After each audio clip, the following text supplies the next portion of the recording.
Welcome back, friends. You're listening to Easy English Podcast. I'm Jack. Hi, everyone. I'm Sarah. Today, we're talking about one of the most stressful social situations ever. Ooh, I'm intrigued. What is it? Imagine you are at a party or a work event and you see a person you know. You've met them before, you remember their face, but you have completely forgotten their name. Oh, the worst.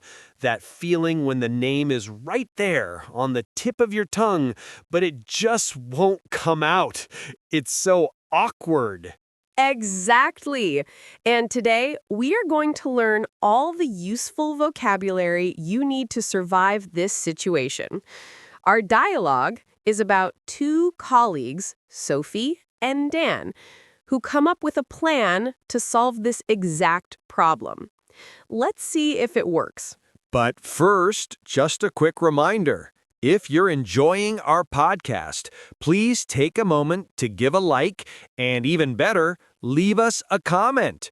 Your support helps us make more episodes for you.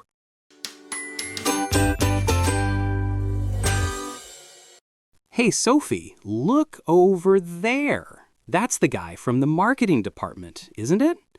I think his name is Martin. Oh, you're right. I met him at the conference last month. The name Martin rings a bell, but I'm not sure. Oh no, I'm totally blanking on his name. Don't worry, it happens to everyone. I know, but it's so awkward. He's looking this way. I think he's gonna come over and say hi. What do I do? Okay, let's come up with a plan. We need a subtle way to get his name without asking directly. How? Should I try to steer the conversation towards a topic that might jog my memory? It's on the tip of my tongue, I swear. That could work. Or, new plan, I'll introduce myself to him. He will probably say his name in return. You just have to play it cool and act like you knew it all along. That's a good idea. But he's already walking over. No time. I just hope the name comes to me sooner or later. Sophie, hi. Great to see you again. Hey, you too. How have you been? Oh, I am so sorry. I have to take this. Hello? Mark speaking. Mark. His name is Mark. Oh, I am so relieved. Wow, you were saved by the bell.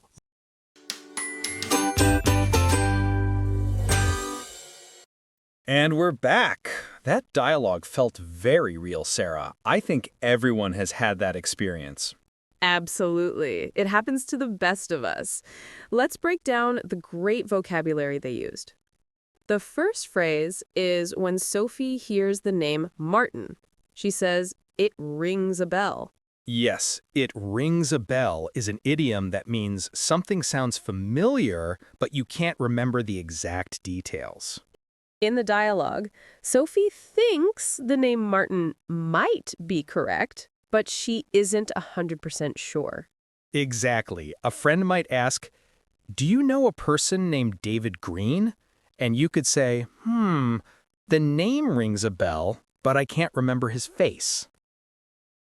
But the name wasn't right. And then she says, "I'm totally blanking on his name." To blank on something means to completely forget it, even though you know you should remember it. It's like your mind suddenly becomes empty. So at that moment, Sophie's mind is completely empty. She cannot find the man's name anywhere in her memory. Has that ever happened to you in a really important situation, Sarah? Oh, thankfully not at work. but I once blanked on my cousin's new boyfriend's name while I was introducing him to my parents. It was a nightmare. Oh no. What did you do? I just said, and this is him, and then quickly asked everyone if they wanted a drink. It was so awkward. A classic survival tactic. A good example for our listeners is, I got to the cash machine and I blanked on my PIN number. And this whole situation feels very awkward. Yes, awkward describes a situation that makes you feel nervous, uncomfortable, or embarrassed. The situation is awkward for Sophie because she knows she should know his name, and he is walking towards her. This makes her feel very uncomfortable. A great example is when they both started talking at the same time, there was an awkward silence.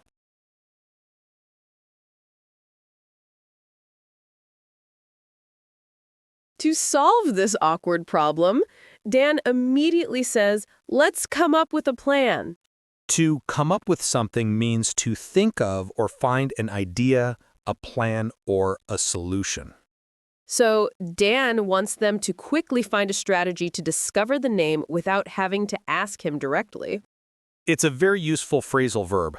For instance, we need to come up with a plan for the weekend. And the plan needs to be subtle. This is a great word. It is. Subtle means not direct, obvious, or easy to notice. In the dialogue, Dan wants a clever plan that the man won't notice. They don't want him to know they have forgotten his name.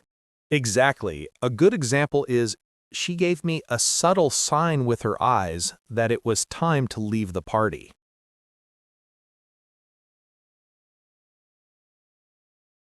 Sophie's idea for a subtle plan was to steer the conversation. Yes, to steer the conversation means to carefully and cleverly guide a conversation in the direction you want it to go. So Sophie's idea was to guide their talk towards a topic like the conference, hoping that would help her remember his name. Right. For example, my friends started talking about politics, so I tried to steer the conversation to our weekend plans.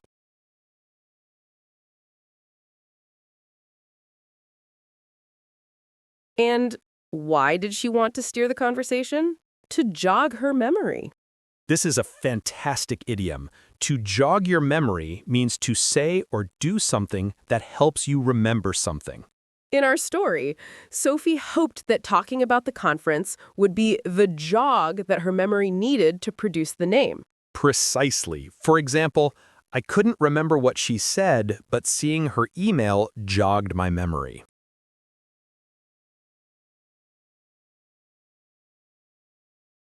And Sophie was so close to remembering.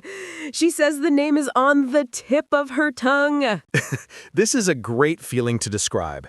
If something is on the tip of your tongue, you are sure you know it, but you just can't remember it at that moment. Sophie feels the name is right there, almost in her mouth, but she can't say it. It is. A classic example. Wait, don't tell me. The name of that movie, oh, it's on the tip of my tongue.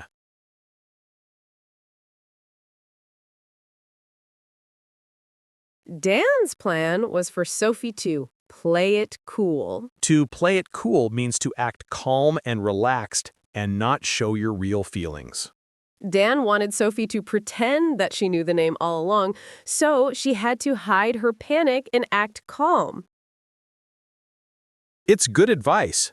For example, when I saw the famous actor, I wanted to scream, but I tried to play it cool and just smile.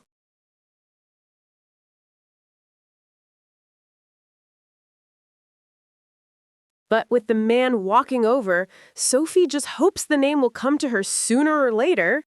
This phrase means that something will definitely happen at some point in the future. You just don't know exactly when. So Sophie is sure her brain will remember the name eventually, but she hopes it happens soon. It's used for things we see as inevitable. For example, keep practicing English and you will become fluent sooner or later.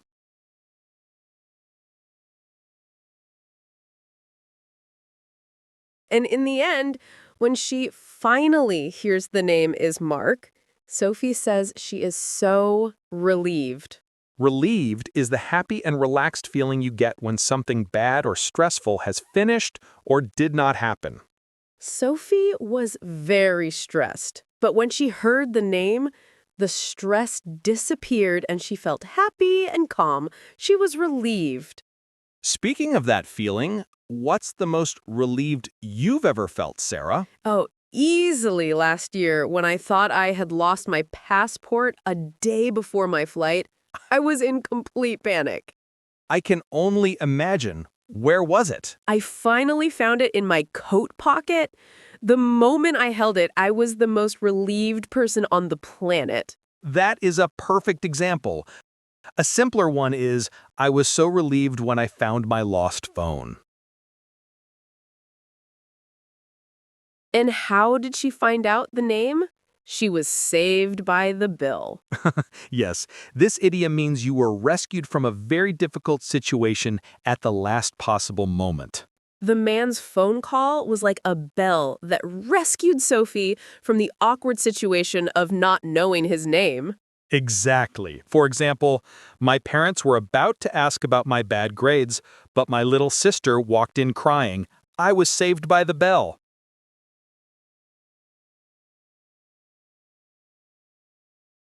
And that's all our vocabulary. What a journey from stress to relief. It was. Now that you understand all these amazing phrases, let's listen to Sophie and Dan's little adventure one more time.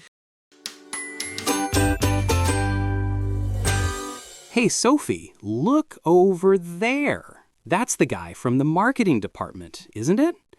I think his name is Martin? Oh, you're right. I met him at the conference last month. The name Martin rings a bell, but I'm not sure. Oh no, I'm totally blanking on his name. Don't worry, it happens to everyone. I know, but it's so awkward. He's looking this way. I think he's gonna come over and say hi. What do I do? Okay, let's come up with a plan. We need a subtle way to get his name without asking directly. How?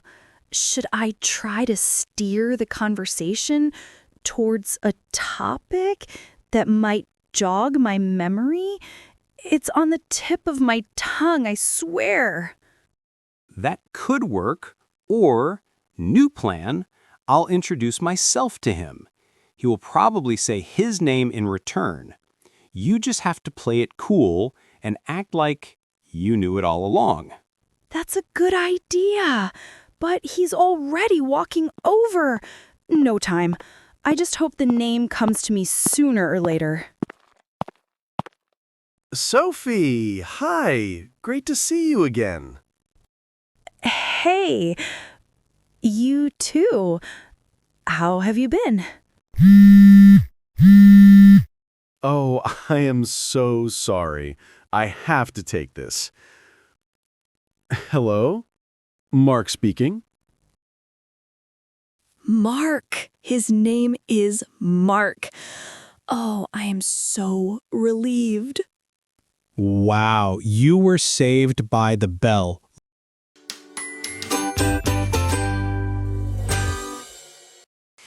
Excellent work today, everyone. A very practical lesson. It was. Now it's your turn to share.